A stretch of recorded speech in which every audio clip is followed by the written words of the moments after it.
Hey guys, Ash here from C4 Tech and welcome to part 2. In the last part, we checked out quite a few features of the Galaxy Note 3. In case you guys haven't checked that out yet, I'd seriously recommend you guys starting with part 1. A link to that video is annotated on screen right now. I'll also leave a link right below the like button in the description. So go ahead, check that out. If you've seen that already, let's get started. Alright, just pulling this down, you get a set of toggles over here. Pulling it down with 2 fingers gives you the whole list of toggles, so you can edit it like this. These are the quick buttons that you see when you just pull this down and scroll. You can set it by just swapping it with any of these. So say I want air gesture over here, I swapped it with a blocking mode. So that's how that works. Multi-window, you can enable multi-window from here. So there you see, once you've enabled multi-window, press and hold the back button and you get the multi-window bar. Press and hold this part and move to the other side if you want to. And let's just quickly run. This time around you can run multiple instances of the same app, but that app needs to be a Samsung app, as in you can run 2 instances of Chat On. However, you cannot run 2 instances of Chrome.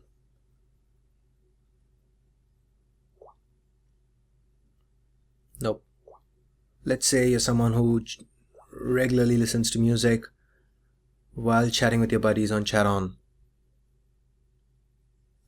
Alright, so this is a configuration you're going to load up regularly. So what you can do is tap this and tap this little triangle below and hit create. So now let's call this work. Let's just launch multi-window again. You have the work setting over here, so it's a preset. Once you tap on it, both load up and you can resize stuff. Just tap this and you can swap positions. Say for example, I want to copy this image and send it as an attachment to someone. The way it works here is you tap this and select this, drag and drop content. Now tap and hold and drop it. You can also switch applications. It shows you the recent apps that you have opened in multi-window, so you can quickly switch to a different application. So what if you wanted to change the app above? So now just tap on this app, make sure it's active, the blue frame around it, and then tap, select switch applications. So now you can choose something else. By default, double tapping the home button launches S-Voice. So you can also set it to launch even when the screen is off. So say what you need to do is select voice wake up. This might drain a little bit more battery because unlike the Moto X, which has a separate chip for voice recognition, the Galaxy Note 3 doesn't. Right now all you need to do is just say, "Hi Galaxy, open camera."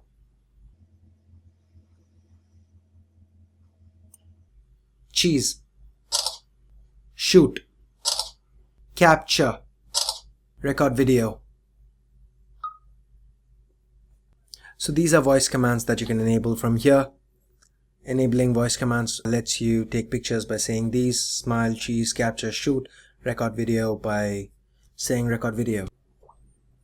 So you can also turn on hands-free mode, which means any incoming messages or something would be read out to you.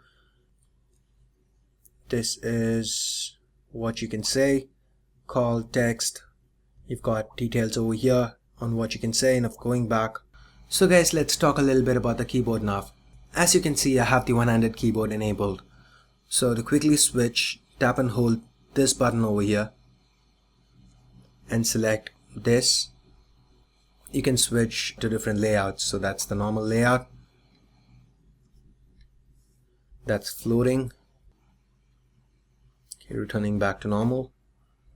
So now quickly pulling the notification bar down, select input method, set up input methods, the cog near Samsung keyboard.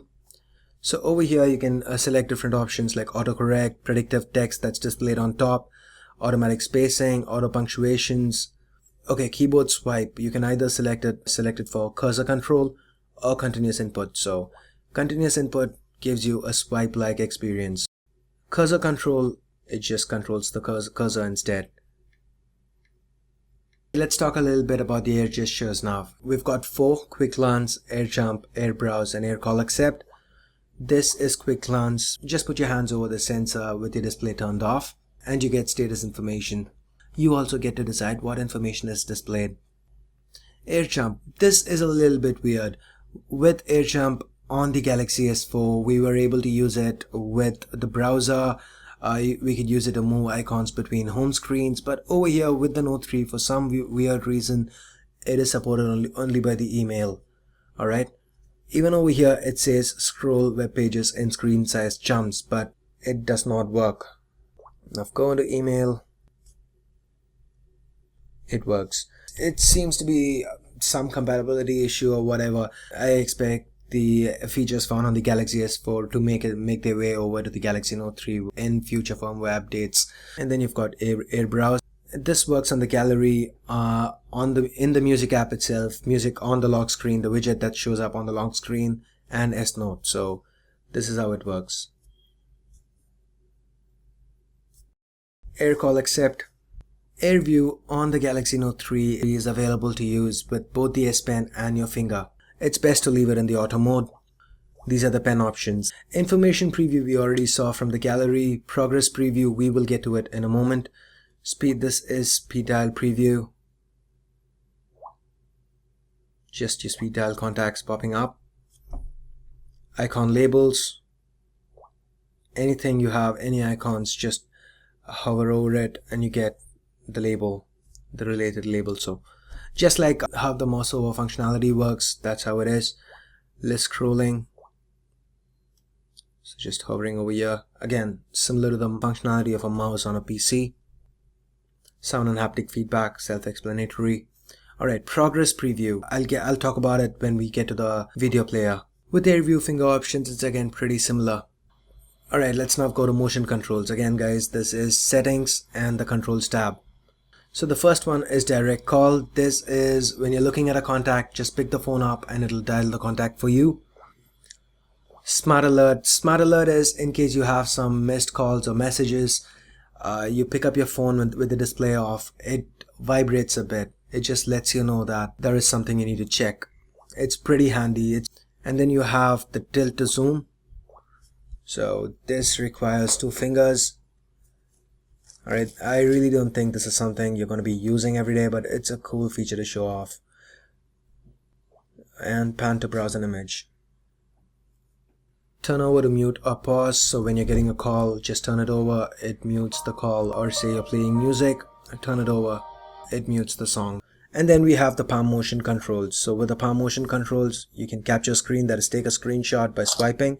If you go into display and select edit after capture, this actually acts as screen write, so you can just write anything on screen you want right now. Alright, that's black. Let's see, for tech. Alright guys, let's now go to smart screen. You get 4 smart features: smart stay, smart rotation, smart pause, and smart scroll. These utilize the front camera to track your eyes. So smart stay keeps the screen on as long as you're looking at it. Smart rotation locks orientation, so when you're laying down in bed, it tracks your face rather than the orientation as per the gyroscope. Smart pause is when you're looking at a video, the video plays. When you turn your eyes away, it pauses. And then we have smart scroll. Smart scroll, again, there are 2 options to this. It works either by detecting your head being tilted, or you can also let it work by tilting the device. So let's check out tilting head. You can see that it's tracked my eyes there. The way I tilt my head, it moves accordingly. Now if you change it to tilting device, so that's pretty much it. You can make sure increased touch sensitivity is checked if you want to use the Galaxy Note 3 with gloves on. And here you have voice control. You can answer or reject incoming calls. You can stop or snooze alarms. We already saw how voice controls work with the camera. It also works with the music player, so you can enable it or disable it from here. Right now, let's look at a couple of adapt features. So the first one is adapt sound. From sounds, you select adapt sound. You can tailor the sound output to suit your needs. Whatever works for everyone might not work for you. You just connect your earphones and hit start, and it'll take you through a setup and optimize the output that's most comfortable to you. So while we are in the sounds menu already, let's just take a look at a few other things that you can do here. Vibrations. Okay, here you can create your own vibration. Alright, so say for example, this is the kind of vibration that I want. Okay, this is the customized vibration that I've created now. So I'm going to save it under the name test. Go to contacts. Over here you can select a vibration pattern. So I select test. Every time this person calls, I'm going to get a personalized vibration pattern. You can also create vibration patterns from here. Under display, you can select reading mode that optimizes the display for reading. You can select the screen mode. Dynamic is a little more saturated. Standard, professional, photo, movie. Choose what suits you best. Or you can let the phone decide for you by selecting adapt display. Auto rotation, showing enabling battery percentage. Edit after screen capture. This is what I mentioned earlier. You can also enable daydream mode from here. So you can set your Note 3 to daydream either while docked or charging, or either way. You can change your fonts from here. This is your different font styles. So you can add new fonts as well, and the font sizes. We've got the accessibility settings. So this is generally, if you need some help accessing the device. Say for example you want passwords to be read out, answer ending calls. Different settings for that. Voice control, talkback services, negative colors if you have difficulty reading the normal colors. Magnification gestures. You can actually zoom in on the screen at any point. Use 2 fingers to move around, and a single finger acts normally. And then you have the blocking mode. So with this you can block incoming calls, turn off notifications, turn off alarm and timer, or turn off the LED indicator. You can set a certain time period when it automatically gets turned off. You can also have a white list of contacts that you can allow through, so that you don't end up missing important notifications or calls. From the device tab, selecting LED indicator lets you set what the indicator on top can be used for. You can use it for notifications, voice recording, charging, low battery indicator. Under general, you also get a safety assistance option. So over here, if you press and hold the up and down volume buttons for 3 seconds continuously, the Note 3 takes a picture with both your front and rear cameras and sends it to your emergency contact. Let's move on to the video player now. So with the Smart Pause feature enabled, when you look away from the display, the video pauses, and when you look back at it, the video resumes playing. So guys, hitting menu, selecting settings, gives you a set of options. Over here, you can turn capture on, and subtitles as well if you need subtitles.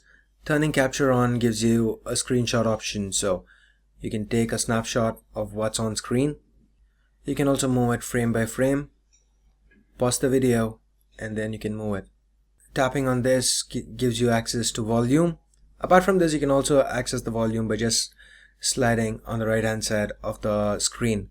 On the left side, sliding on the left side gets you brightness controls. And this is for aspect ratio. This gives you the pop-up player. You can resize it. Double tap and we go right back. This is for DLNA. With the progress preview, you can actually hover on screen and see snippets, thumbnails of what happens at that part of the video. You can also seek something. So this is how that works. So right now, if this is a big video and I want a higher level of accuracy, just keep moving your hand away to get detailed seek. This is 1/2x right now, and move it further away to get 1/4x. So okay, now let's get to the magazine. Just swipe from below and it takes you to your magazine. Over here you can select news that you want. It displays as a feed. You can also check out what's on your phone this way, and social. So as you can see, I just have YouTube configured right now. You can add others like Twitter, Google+. Facebook is noticeably missing over here. So tap over here You can jump into calls, camera, message, Google Nav, internet, and your app drawer. So now if you go back, it comes straight back to your magazine. So it's kind of like an improved version of Blink Feed, especially given the fact that it doesn't force you to lose one of your home screens. Hopefully they add Facebook support soon. The Note 3 also provides you with a power saving mode, so over here you can limit the CPU usage, use low power for the screen, turn off the haptic feedback, that is the vibration when you hit the menu and back keys. If you're ever running low on juice, with the Note 3's battery, you probably are never gonna need to use it.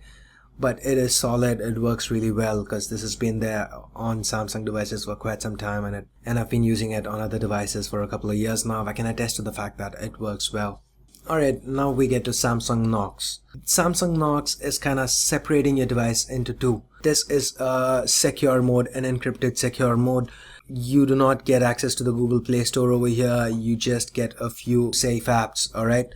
Your gallery is you're not going to find any pictures that you've taken normally with the phone in your gallery.